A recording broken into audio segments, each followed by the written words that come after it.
Tu veux investir ton argent de manière écolo et responsable? Eh bien, tu vas kiffer cet épisode, il est pour toi. Et si tu restes jusqu'au bout, on a une petite surprise pour toi.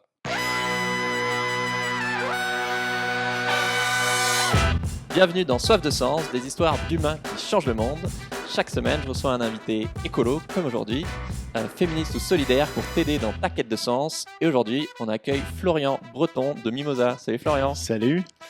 On va parler de justement comment placer son argent de manière smart et en même temps éthique, en soutenant l'agriculture et l'alimentation de demain, donc notamment ceux qui nous nourrissent. Et avant de commencer, voilà, je sais qu'il y en a beaucoup parmi vous qui ont peut-être un petit peu d'épargne de côté, mais qui n'ont pas forcément envie que leur argent pollue, soit en achetant des actions, soit en fait même quand tu le laisses sur ton livret A ou ton compte courant, souvent ça finance quand même des projets polluants sans que tu le saches. Mais pour autant, c'est vachement dur de trouver des projets éthiques et rentables. Et donc, c'est pour ça que je suis trop content qu'on fasse cette vidéo en partenariat avec Mimosa. Alors, pour ceux qui se rappellent, j'avais fait une vidéo avec eux, avec vous, il y a 3-4 ans, sur YouTube qui avait super bien marché. Vous étiez plein justement à vous être rués dessus parce que c'est un projet trop cool. Concrètement, sur Mimosa, pour vous donner une idée, tu peux soutenir un agriculteur qui veut passer au bio, une marque de zéro déchet, un producteur d'énergie renouvelable, ou des jeunes, ou des moins jeunes d'ailleurs, qui veulent se lancer dans l'agriculture. Donc voilà, avant de parler comment vous allez devenir super riche en investissant dans des épiceries vrac, des fermes en agroécologie, etc., je voudrais revenir un peu sur ton parcours, parce que ça en dit long sur ta passion et ton admiration pour l'agriculture qui, moi, me plaît énormément et va sûrement vous donner envie de participer à ce projet. Quand tu présentes Mimosa, tu dis souvent que tu es petit-fils de viticulteur. Et je t'avoue que moi, au début, j'étais là, bon, ça fait un peu storytelling bullshit de start-upper, mais en fait, pas du tout. Pas du tout, Pierre. Pas du tout, pas du tout. Non, en fait, oui, ça peut faire un peu storytelling, mais non seulement c'est vrai, mais en plus de ça, j'aime bien l'exprimer comme cela parce que c'est vraiment ce qui m'a construit en tant que personne. Parce que t'étais collé à ton J'étais papy, je collé crois, à quand mon t'étais grand-père, petit. et donc voilà, en grandissant à ses côtés, il m'a transmis l'amour des bons produits, l'amour de la terre, l'humilité des agriculteurs et Ouais. sa bienveillance et bien évidemment aussi le profond respect pour les hommes et les femmes aujourd'hui qui nous nourrissent, donc les agriculteurs. Oui, parce qu'il l'a pas dit, mais il y a eu 6 générations quand même d'agriculteurs dans ta famille avant toi. Tout à Et, fait. et ouais, moi, effectivement, ce que j'aime, c'est, enfin, on le voit quand t'en parles, t'as des étoiles dans les yeux, il y a une vraie admiration pour ton papy, mais au-delà de ça, effectivement, pour le métier d'agriculteur, tu le disais, ton papy, il était hyper respecté dans le village, Bien et sûr. même à l'époque, les agriculteurs l'étaient, parce que on faisait beaucoup plus le lien, on réalisait beaucoup plus l'importance de l'agriculture, qui nous permet quand même juste de vivre, parce qu'on a tendance à oublier que, oui, sans agriculteurs, on meurt tous, et qu'en plus, enfin, je sais pas, c'est trop beau comme métier de se dire que c'est noble, quoi, de nourrir les gens, quoi. Et donc, je suis ravi que ton projet il participe un peu à redorer un peu l'image des agriculteurs qui nous nourrissent, quoi. Au début du 19e siècle, au début du 20e siècle, pardon, Il a fait 3 heures de route pour venir, donc soyez indulgents. au début du 20e siècle, une très grande partie de la population française en réalité bossait dans le secteur agricole, que ce soit directement ou indirectement. Les enfants bossaient dans les Combien tu champs dis?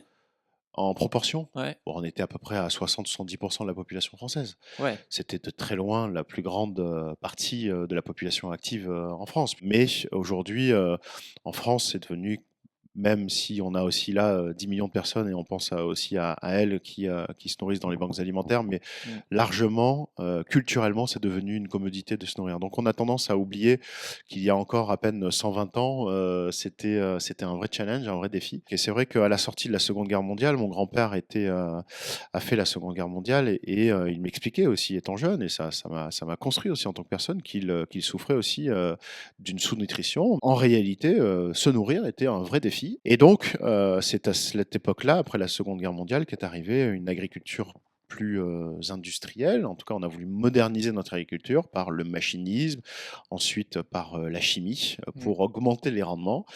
Maintenant, on arrive au bout d'un cycle.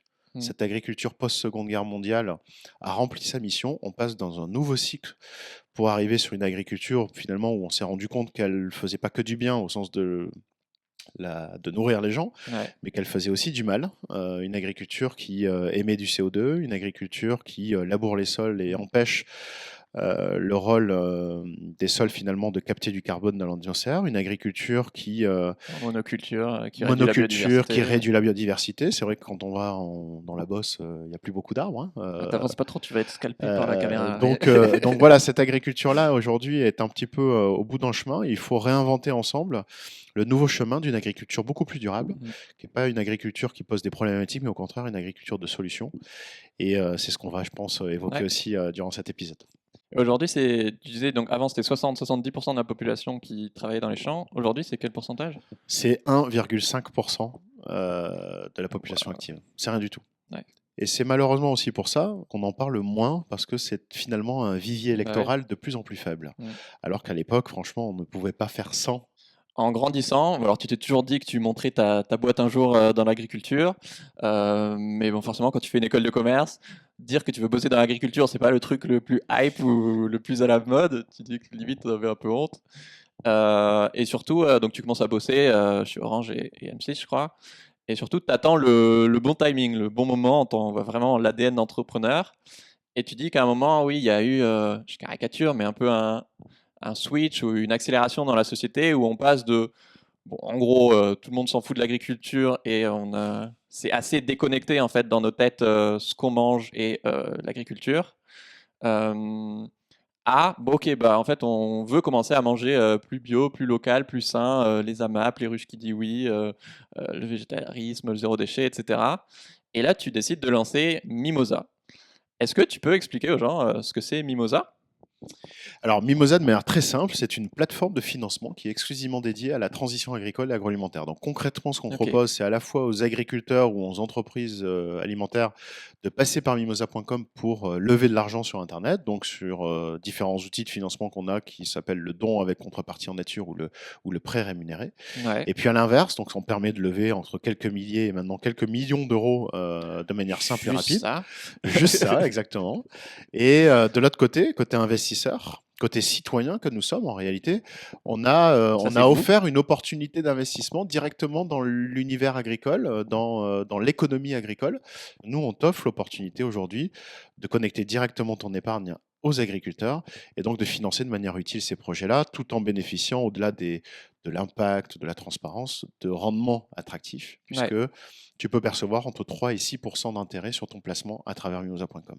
Oui, ce qui aujourd'hui est quand même pas dégueu, quoi. Ce qui n'est pas dégueu du tout, au Encore regard plus aussi pour un truc des éthique, quoi. taux extrêmement bas Ouais, délivrés ou de l'épargne dite réglementée. ouais. Alors aujourd'hui, dans cette vidéo, on va moins parler des dons, crowdfunding, c'est un peu comme KissKissBankBank, et plus du côté prêt, où vous pouvez prêter de l'argent effectivement avec des taux super attractifs de 3 à 6%. Je vous donne 2-3 exemples là, de projets financés sur Mimosa. Par exemple, ça peut être Julie, qui s'est reconvertie dans le maraîchage bio dans le sud, avec une micro-ferme en permaculture. Donc voilà, s'il y en a un jour parmi vous qui veulent se lancer, vous pouvez aussi vous financer par Mimosa. Et c'est sûr que bah, quand tu te lances et que tu as 300 personnes derrière toi qui croient en ton projet et qui te financent, bah, ça te donne un boost de fou et financièrement et socialement et potentiellement des clients et puis même psychologiquement, quoi. Ça peut être vous faites aussi un peu d'énergie, donc pour un projet de centrale hydraulique qui produit l'équivalent de la consommation électrique de 500 foyers. Donc bah, là, tu vois, l'impact il est direct, il est énorme. Ou encore Vanessa dans le Tarn qui cultive du pois chiche et vend du houmous bio local. Bon, j'adore le houmous, donc j'étais obligé de le caler. Exactement. On existe depuis 2015. Ouais. On a accompagné 5000 projets. 5000, Euh, ça semble peut-être pas énorme, mais en fait, à chaque fois, c'est quand même des c'est montants de dizaines, voire de centaines de milliers d'euros, quoi. exactement. Et Mimosa, c'est, pour vous donner un ordre d'idée à tous, l'année dernière, c'est 120 projets par mois. Donc, dont avec contrepartie, tu le disais, c'est peut-être la dernière fois qu'on en parle, mais c'est en tout cas plus de 100 projets par mois. Et le crédit, c'est à Ok. peu près entre 15 et 20 projets par mois qui offrent des opportunités d'investissement et de placement justement Ouais. aux investisseurs particuliers, aux citoyens que nous sommes. Donc oui, aujourd'hui, vous financez effectivement environ 120 projets par mois en France et en Belgique pour nos copains belges. Désolé les Suisses, pas pour l'instant, mais peut-être bientôt.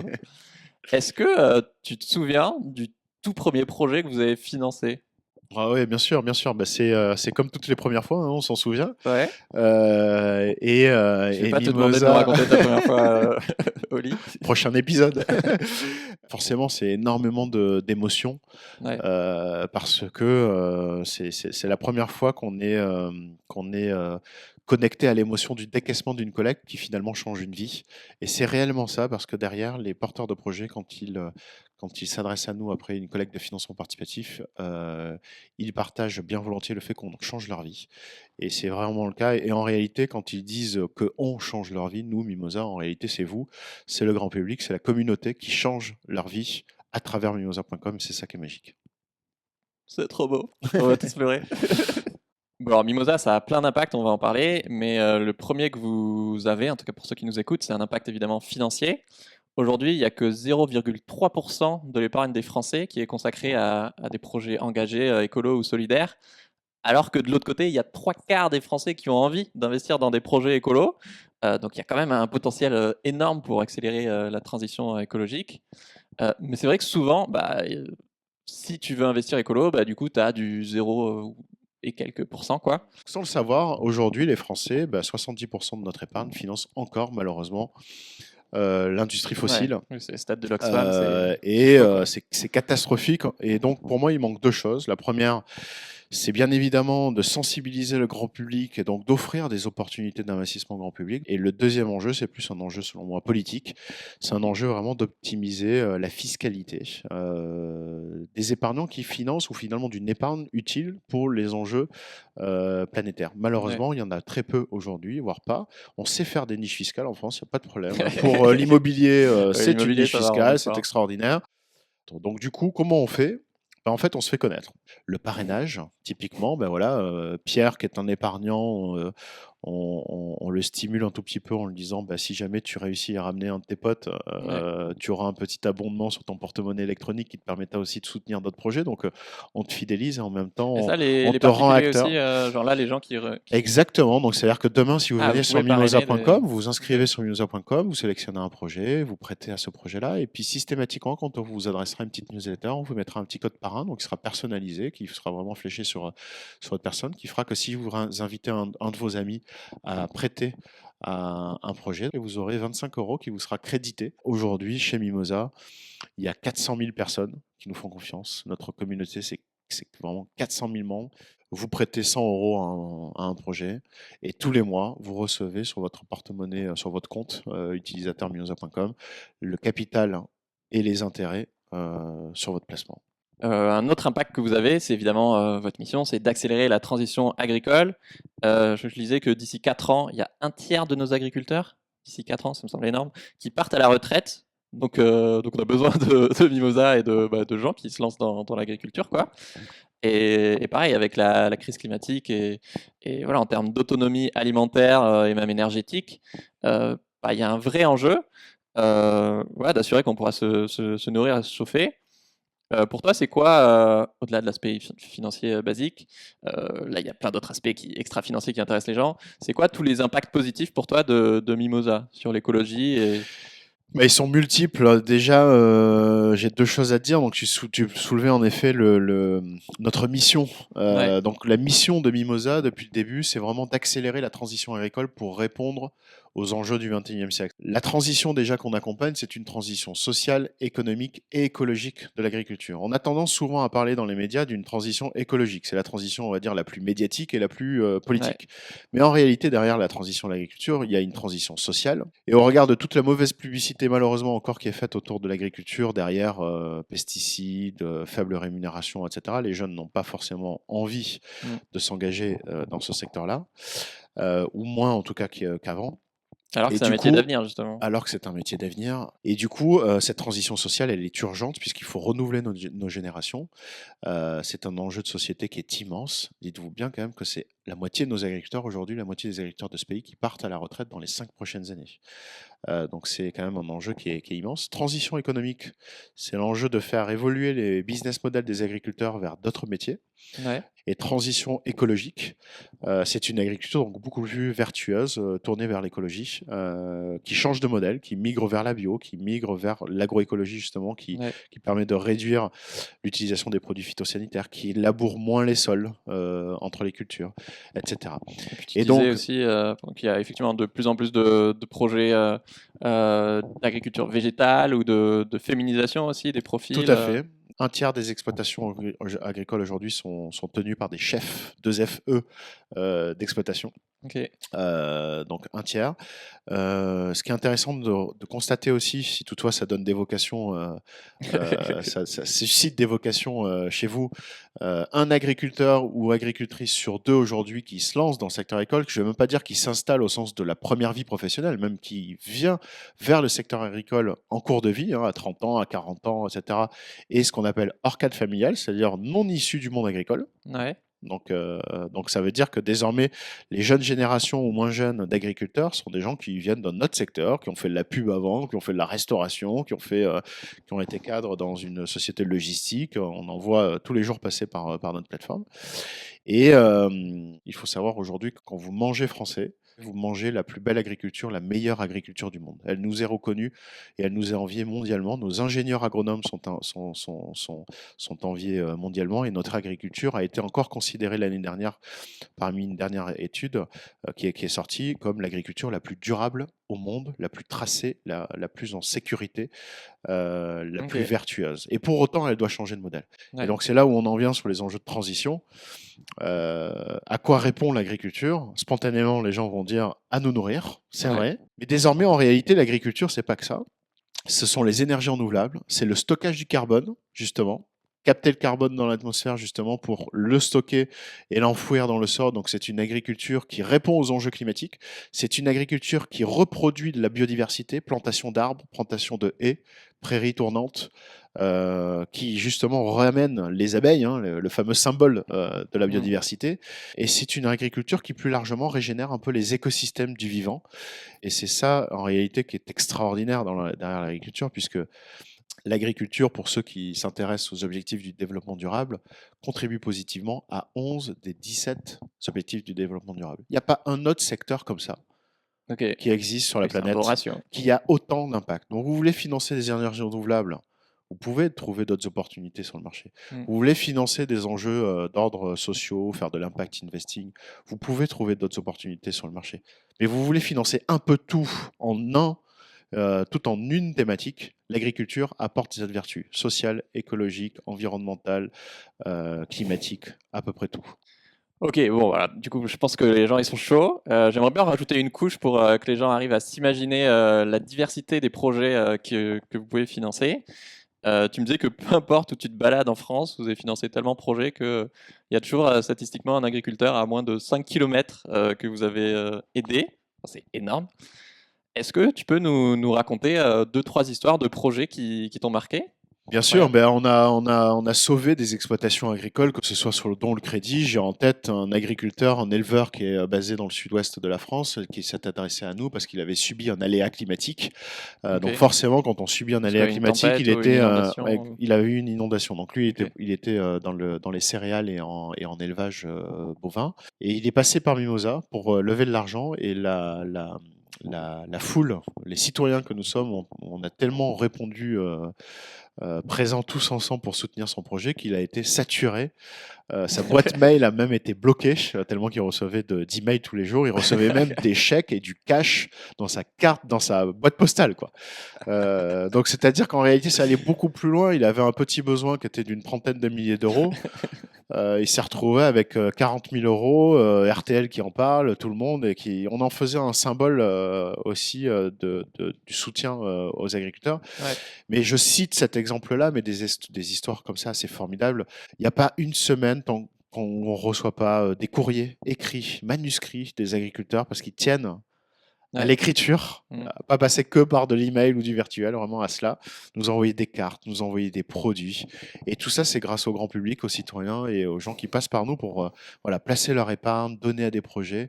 Et c'est formidable. Ça va être sympa Euh, le courrier des lecteurs dans Ah vos oui, oui, bureaux oui, bien sûr. pour commencer la journée. Ça te... Ça booste, hein, forcément. On sait Ouais. pourquoi on fait ça et c'est formidable. Et si jamais un des points qui ressort énormément quand on interroge le grand public sur qu'est-ce que vous appréciez chez mimosa.com, la première chose qui est ressortie, c'est la fierté. En deux, il y a le rendement, mais la première chose, c'est la fierté. Donc, c'est-à-dire qu'en fait, on rend les gens fiers de soutenir une thématique comme l'agriculture et l'agroalimentaire. Voilà, on donne la banane. Ok, alors j'imagine, là, il y a plein de gens qui nous écoutent qui sont trop chauds, qui sont là. Ok, bon, j'ai 100 euros, 1000 euros, 10 000 euros, 50 000 euros, j'en sais rien. Ok, qu'est-ce que je fais? Disclaimer, bien sûr, voilà, c'est pas une vidéo, voilà, je suis pas conseiller en finance, je pense que vous êtes au courant. Donc voilà, faites vos propres recherches et vos devoirs. Maintenant, justement, est-ce que toi, tu aurais des conseils pour ceux qui nous écoutent, qui ont envie d'investir dans des projets sur Mimosa? Bah, déjà, c'est très bien, bravo si vous avez envie d'investir dans des projets du secteur agricole et agroalimentaire. Je vous encourage à plafonner cette épargne que vous allez investir à travers Mimosa à hauteur de 10% max. Ça peut être De 1, hein. votre Vous pouvez commencer à patrimoine, 1, à quoi. 2, Ouais. etc. Mais en tout cas, maximum 10%. Et ensuite, si vous dites, tiens, je vais investir 10% dans une épargne à travers Mimosa, c'est de diversifier vos placements. Alors, pourquoi utiliser que 10%? Déjà, au-delà de la sécurité, c'est parce que l'épargne à travers Mimosa que vous allez investir est une épargne dite illiquide, contrairement à l'épargne bancaire. Demain, si vous avez un problème, vous appelez Oui. votre banquier, il vous casse votre PEL, il vous transfère le cash. Ça peut prendre une semaine, mais en tout cas, vous avez de l'argent à Oui, disposition. Quand vous l'agriculteur, placez chez Mimosa, vous placez sur une durée comprise entre 2 ans et 5 ans, essentiellement. Demain, si vous avez un petit problème, on ne peut pas gérer les centaines de citoyens qui ont une centaine de problèmes en disant à l'agriculteur, il faut que tu rembourses de manière oui, anticipée un pas normal, crédit, c'est un prêt, etc. quoi. C'est un prêt sur 5 ans, sur 2 ans, sur 3 ans, Mmh. etc. Donc l'illiquidité de l'épargne est un des points qui justifie le 10% max.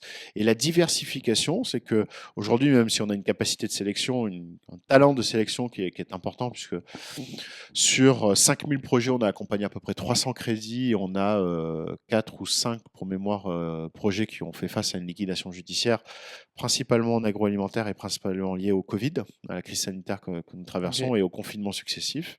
Donc statistiquement, c'est vraiment, que dalle, Ouais, exactement. Mais en tout mais ça cas, existe. comme ça existe, mieux vaut se dire sur ces 1 000 €, je vais placer 10 fois 100 € plutôt que de mettre 1 000 € dans un panier, dans un projet. La logique classique de ne pas mettre tous ses œufs dans le même panier. Mmh. Donc voilà, Et même sur diversifier Mimosa, du coup, et maximum 10% de votre épargne. oui. Donc pas tout mettre dans Et ce qui est Mimosa et sur intéressant, Mimosa, pas tout mettre sur exactement. le même Et projet. ce qui est intéressant, c'est qu'en diversifiant son risque, on diversifie aussi son portefeuille et son impact. En moyenne, si vous diversifiez bien, le TRI, les intérêts moyens, c'est à peu près 4,5% sur votre portefeuille. Et moi, ce que je trouve marrant, c'est que du coup, tu as des gens qui, bah, soit veulent un peu de tout, tu en as qui veulent que des trucs dans des projets, soutenir des projets dans leur région, d'autres que des projets portés par des femmes, d'autres que dans le vin, par exemple, ou, ou que dans les projets végétaux, voilà, si tu es végétarien. Et donc, pour vous aider à vous lancer, ben, on vous a préparé un petit cadeau dont je vous parlais. Des 200 € investis, on t'offre 50 € offerts à investir dans le projet que tu veux sur mimosa.com avec le code SENS50, donc tout en majuscule, SENS 50, comme sens de solde de sens. Et si tu as un budget un peu plus petit, des 100 € investis, on t'offre 25 € avec le code SENS25, donc pareil, en majuscule. Donc T'es concrètement, généreux. bah c'est vous qui l'êtes, c'est pas moi qui sors les sous de ma poche. Et donc concrètement, comment tu fais? Donc je vous détaille rapidement, mais tu vas sur mimosa.com. Alors mimosa, c'est avec 2 i. Tu décoches le côté don, parce qu'ici, c'est que les prêts qui nous intéressent. Tu sélectionnes le projet, tu mets le montant que tu veux investir, et dans la case code promo, bah, tu mets 150 ou 125, et voilà, tu soutiens Très simple. l'agriculture et l'alimentation de demain. Oui, et un autre truc aussi, c'est vrai que c'est un cadeau sympa d'anniversaire ou pour Noël, en fait, plutôt que de donner du liquide ou un chèque ou une carte cadeau qui n'a pas trop de sens à la Fnac, quoi. Autant mettre tout de suite le pied à l'étrier à quelqu'un, Bien notamment sûr, aux jeunes, quoi. bien sûr, bien sûr. Vous pouvez offrir aussi, grâce à vos codes parrains, une fois que vous êtes inscrit, Ouais. l'opportunité, puisqu'en réalité, quand tu as un code parrain, c'est 25 € pour toi, mais aussi pour ton filleul, Ah, OK. qui bénéficiera de Putain, ils 25 vont lancer €. leur business là. Donc Ça, c'est énorme, OK. du coup, voilà, c'est super utile et les gens sont super contents Mmh. de pouvoir réaliser leurs premiers investissements grâce à cela. Et tu me disais aussi, bah, ça peut être des parents, par exemple, bah, plutôt que quand ton gosse il naît ou qu'il grandit, que tu dis qu'il a ses 18 ans, tu dis plutôt que d'avoir un livret A, bah, autant qu'il ait un compte Exactement, lui sur constituer son Mimosa épargne. pendant Ouais, 18 ans à aider moi, plein d'agriculteurs. j'ai une personne que je connais, que je salue, qui s'appelle Vincent, qui investit une bonne partie de l'épargne de sa fille dans des projets Mimosa, donc ce qui nous responsabilise beaucoup, hein. On va pas faire Ouais. n'importe quoi dans la sélection des dossiers, considérant que finalement, non seulement ils bénéficient de rendements d'intérêts qui sont plus importants Ouais. que s'ils laissaient cet argent dormir dans les banques, mais en plus, grâce à cet argent-là, ils contribuent à quelque chose de positif pour le futur de sa propre fille. Mm. Et donc le cercle est super Bah, vertueux, ouais. quoi. Alors je regardais en ce moment là, il y a 2 collectes ouvertes sur le site. Donc il y a 2 frères qui font des céréales et veulent tendre vers le bio, et des producteurs de vin bio pour les amateurs de bon Ouais. vin. Ouais. C'est vrai qu'en général, il y a peu de projets ouverts sur le site, notamment parce que les collectes se remplissent super rapidement. Ouais. Mais est-ce que tu peux expliquer voilà, pourquoi il y a... Voilà, soyez pas surpris s'il n'y a pas des milliers de projets, même si on a envie, quoi. Ben, le crédit, c'est des opportunités de placement. Comme je le disais, c'est entre 15 et 20 nouveaux projets par mois. Donc n'hésitez pas à regarder Donc un peu n'hésitez chaque semaine, quoi. pas à venir régulièrement, n'hésitez pas déjà à vous inscrire parce qu'au moins vous serez sollicité et stimulé par email, ne serait-ce que par newsletter. On tient au courant notre communauté Ok. tous les mois, toutes les semaines, pardon, des opportunités de placement de la semaine. Et deuxièmement, après derrière, les collectes partent vite parce que on a une très grosse communauté qui est très engagée. Et du coup, notre promesse, c'est aussi de financer les projets en quelques jours. Alors, on peut aller maintenant jusqu'à 500 000 euros en 5 jours, 5-6 jours. Donc, vous imaginez côté agriculteur, là, je vais peut-être casser une idée reçue, mais les agriculteurs sont extrêmement connectés à Internet. C'est la catégorie Ouais. socio-professionnelle la plus connectée à Internet. Ok. 86% d'entre eux sont connectés à Internet. Ils travaillent beaucoup, 70, 80, 90 heures par semaine. Leur offrir une opportunité d'investissement en 5 jours, comme le dirait un agriculteur que je l'ai eu il y a 2 jours et qu'on a financé, c'était une petite collecte, on l'a financé en même pas 24 heures. Il a dit: «Je suis estomaqué», avec son bon accent du sud-est, voilà. Et donc il me dit: Je travaillerai plus jamais avec la banque, quoi». Mais c'est vrai que cela part vite, donc quand vous avez un projet qui vous séduit, le côté ne pas Ouais. remettre à demain quelque chose qu'on peut faire Mm. aujourd'hui est extrêmement valable. C'est bien de se dire que vous êtes victime de votre succès et que bah, il y a tellement de gens qui croient en ce que vous faites et qui trouvent ça a de la valeur et que de l'autre côté, vous sélectionnez les meilleurs projets. Donc forcément, il y Exactement. a beaucoup plus de demandes que d'offres. Et ce que je précisais aussi pour rassurer, contrairement à ce qu'on entend ou ce qu'on lit dans les médias, le secteur agricole est un secteur extrêmement résilient. C'est le secteur de l'économie réelle française qui est le plus résilient et qui fait le moins de défauts aujourd'hui, Ok. puisque je rappelle juste les chiffres et tout ceci, vous pouvez le retrouver sur les sites type Altares ou Banque de France. La Sur statistique, lesquels c'est on va tous que les jours. non, mais si toutefois il y a une vérification à faire Oui, oui. sur Je rigole. Internet, 3% des entreprises agricoles font face à une situation de liquidation judiciaire, de disparition. Ok.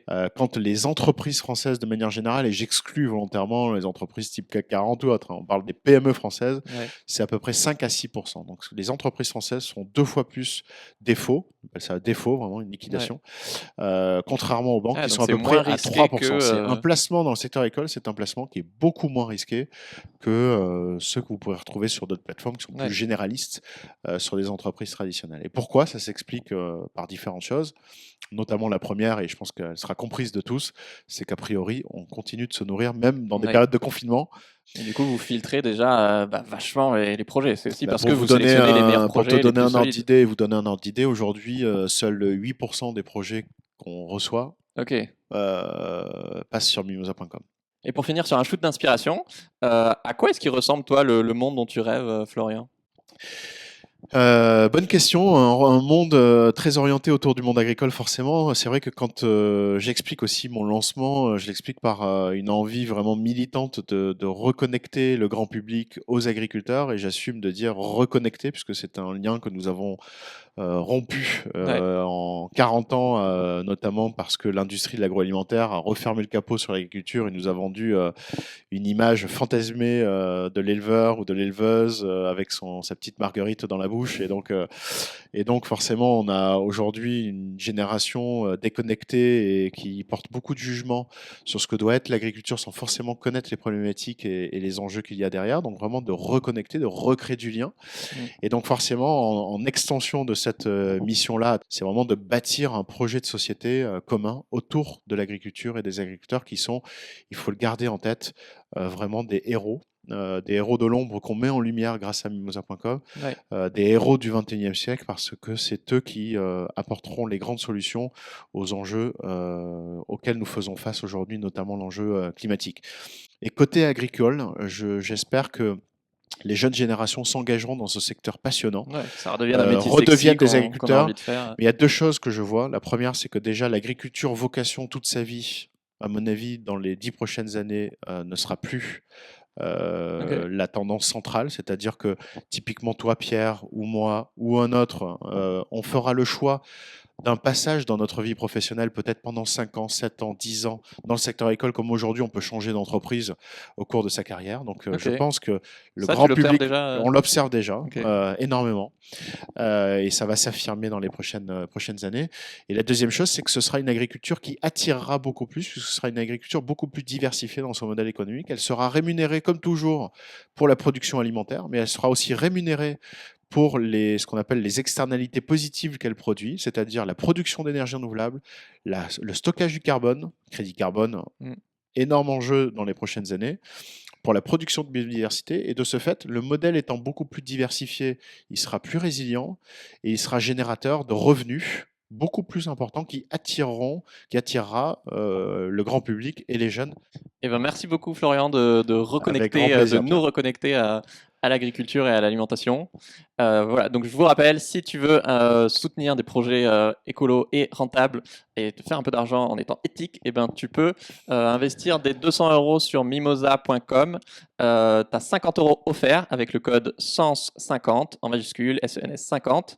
Et pour les plus petits budgets, des 100 € investis, 25 € offerts, pas que je m'en mêle les pinceaux, avec le code SENS25 sur mimosa.com.